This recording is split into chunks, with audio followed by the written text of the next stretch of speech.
السلام عليكم ورحمة الله وبركاته. ازيكم عاملين ايه؟ النهاردة معاكم المهندس اسماعيل احمد ماشي جيتار تكنولوجيا لخدمات الكمبيوتر والانترنت. النهاردة معانا لاب توب ديل انسبايرون 1530 زي ما انتم شايفين كده. العميل بيشتكي من سرعة الجهاز، فبيقول لي الجهاز بطيء قوي. فانا اقترحت عليه ان انا اضيف له هارد اس اس دي. هضيف له هارد النهارده اس اس دي ام 2. الهارد الام 2 اسرع من الاس اس دي الام ساتا، والانفي برضو اسرع منهم. يعني الاتنين زي بعض، الام 2 والانفي زي بعض تمام. فقبل ما ابتدي الفيديو متنسوناش بقى في اللايك الجميل بتاعكم والسبسكرايب. ادي الهارد الام 2 اللي انتوا شايفينه ده، الهارد الام 2 اللي انا هركبه سانديسك استيراد. سعره رخيص، هارد 128. فانا دلوقتي هفك اللابتوب قدامكم واوريكم ازاي نركب الهارد.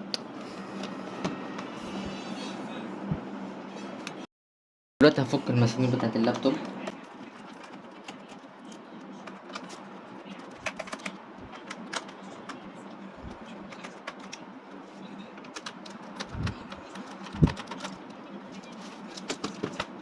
افك الدي في دي.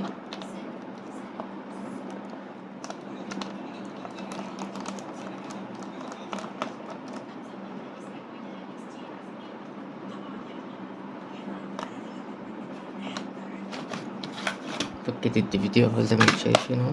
فك بقى المسامير.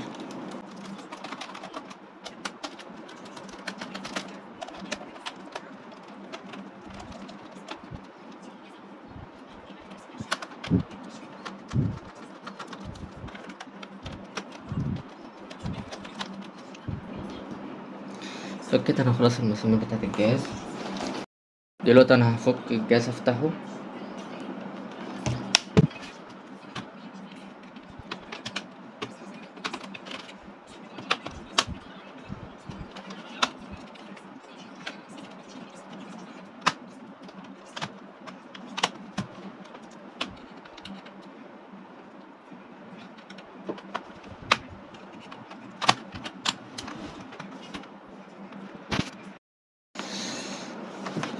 رفعت انا الظهر بتاع اللابتوب زي ما انتم شايفين اهو.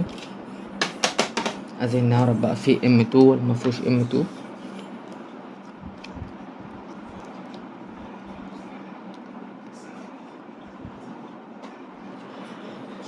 ادي مكان الام 2 زي ما انتم شايفين اهو. ده مكان الام 2. هيركب هنا الام 2 الاس اس دي زي ما انتم شايفين كلمة اس اس دي هيركب هنا. وهنزل له ويندوز وده الاتش دي دي بتاعه. وهنزل ويندوز على الاس اس دي. وكمان ممكن نزود له رامة كمان. دي رامته 8، ممكن نزود له واحدة 8 تاني. دي دي ار 4 نزود له واحدة هنا 8. ادي الهارد اهو زي ما انتم شايفين اهو.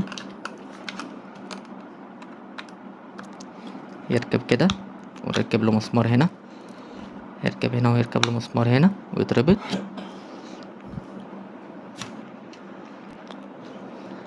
تمام زي ما شايفين الهارد اهو راكب مكانه اهو. وهركب له المسمار بتاعه. بعد ما ركبنا المسمار خلاص. ادي الهارد بعد ما ركب خلاص اهوت وثبت مكانه. هنقفل اللابتوب تاني ونقفله تاني. كده الهارد هيبقى اسرع واحسن في الاداء بتاعه. فاللابات الجديدة من اول جيل سادس بيركب لها اس اس دي. فالاس اس دي الاس اس دي رام اسرع من الام ساتا. ده هتلاقيه اسرع معاك.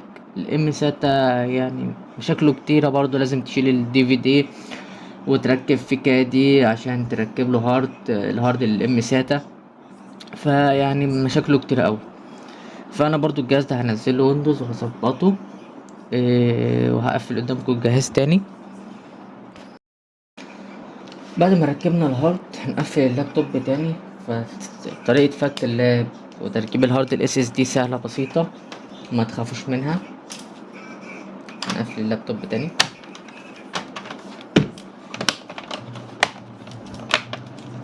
الطريقة دي ممكن انت تعملها بنفسك في البيت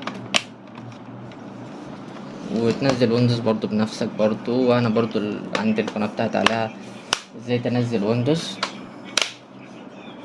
فالطريقة سهلة وبسيطة، ما تخافوش منها. لو في اي حاجة كلموني تحت امركم في اي وقت. وهظبط لكم كل حاجه، متقلقوش من اي حاجه.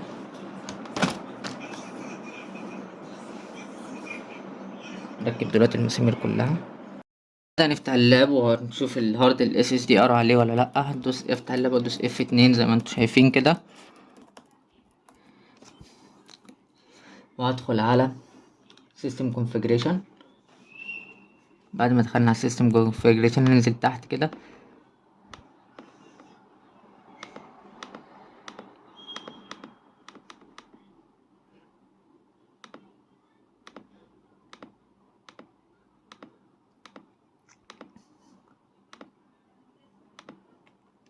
ادي الساتا، ده الدرايفر انفورميشن، ده الساتا، ده الهارد ال1 تيرا اللي راكب في الجهاز ويسترن ديجيتال، وده الدي في دي، وده ال 128 اللي احنا مركبينه.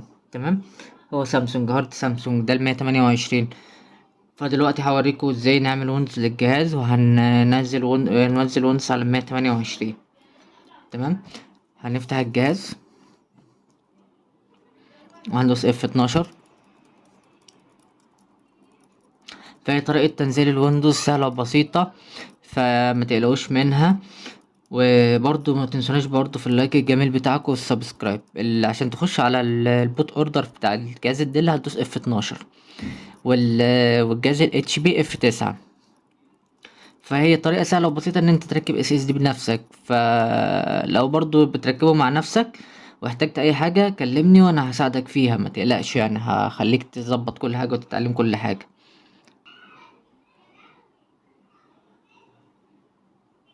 اهو كده دخل على الويندوز، هندوس نيكست. زي ما انتوا عارفين تسطيب الويندوز سهل وبسيط. انستول،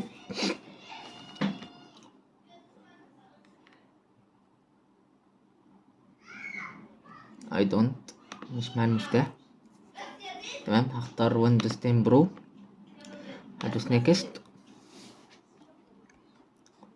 once I accept هدوس نيكست، هدوس كاستم. تمام، احنا عندنا كده كده هاردين راكبين. اول هارد ده الهارد الاساسي بتاع اللاب اللي كان راكب فيه ال HDD.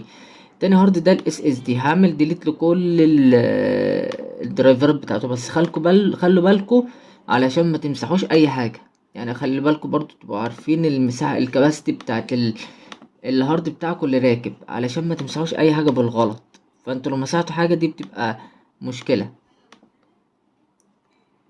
فكده الهارد ال SSD اهو اتفرمط. ال 128 اللي انتوا شايفينه قدامكم ده ال 128، واللي فوق ده الهارد ال 1 تيرا. تمام، ال 128 ده اللي هعمل له نيو عشان اسطب عليه الويندوز. تمام، هدوس يس عشان انا بعمل نيو دلوقتي. تمام، دلوقتي انا هعمل فورمات للبرايمري، هدوس اوكي عشان يعمل فورمات. تمام، هو فورمات. الام بي ار ده ما بيتفرمطش، السيستم ده برضه هفرمطه برضه عشان ينزل السيستم على ويندوز على نظافه. تمام، والبريمري دوت هدوس عليه كده، ادوس عليه كده وادوس نيكست. تمام، هو دلوقتي بدأ ينزل ويندوز قدام زي ما انتم شايفين كده قدامكم.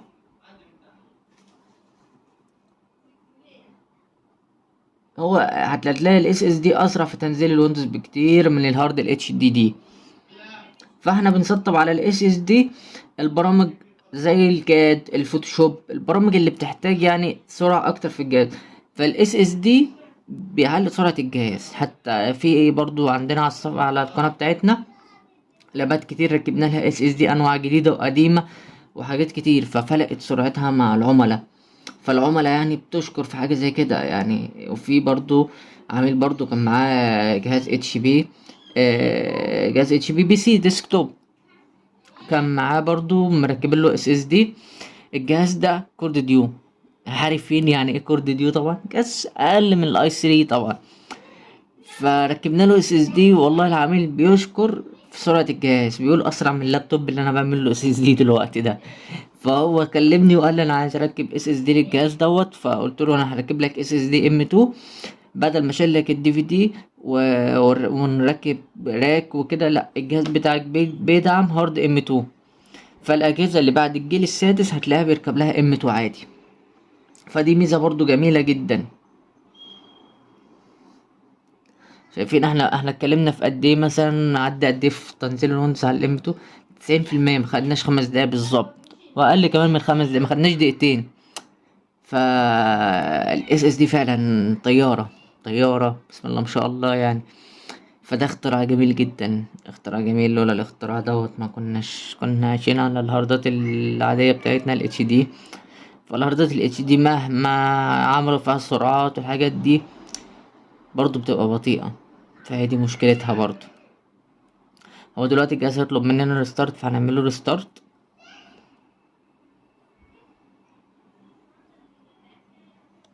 هنعمل ريستارت ونشيل الفلاشة كده، الجهاز عمل ريستارت معانا.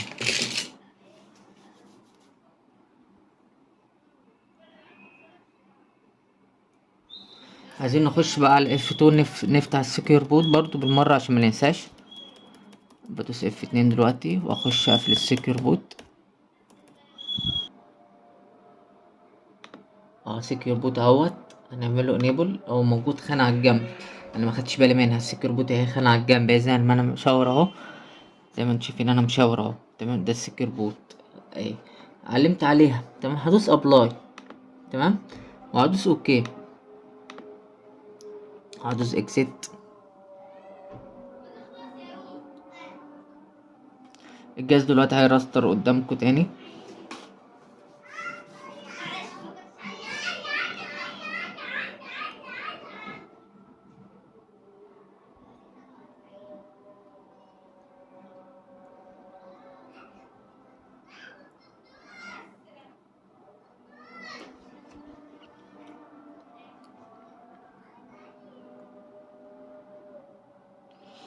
الجهاز بيفتح قدامكم.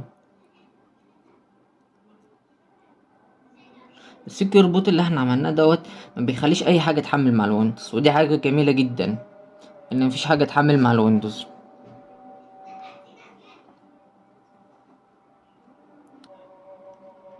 بيقول لك جيتنج ريدي اهو، زي ما انتم شايفين اهو.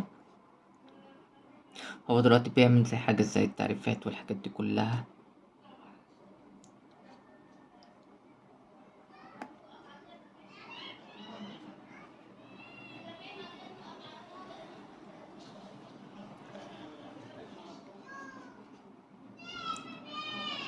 المفروض دلوقتي هخش في مرحله ان احنا نسمي الجهاز بتاعنا.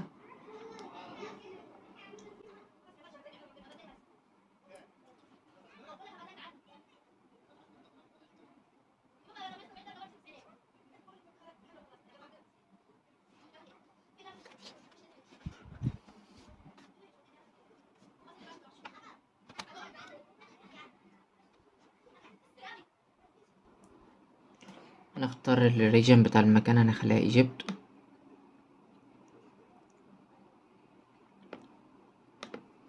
دوس نيكست، خليها US زي ما هي، ودوس نيكست. تمام، هدوس اد لي اوت، خليها Arabic ايجيبت، ودوس نيكست. هدوس نيكست، هيقول لي دي فايلس، هقول له لا I don't، مش دلوقتي. continue.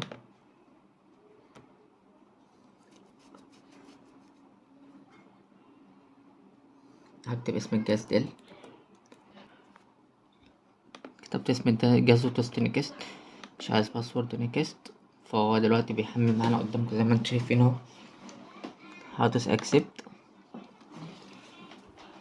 هعمل لودينج برضو دلوقتي.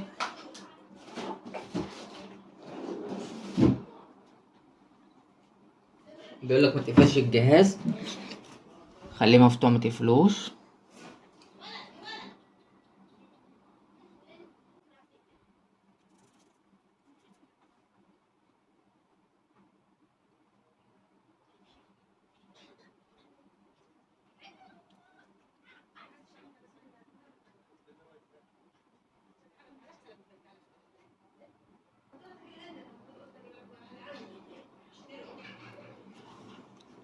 خلاص، هو دلوقتي الجهاز هيفتح قدامكم اهو.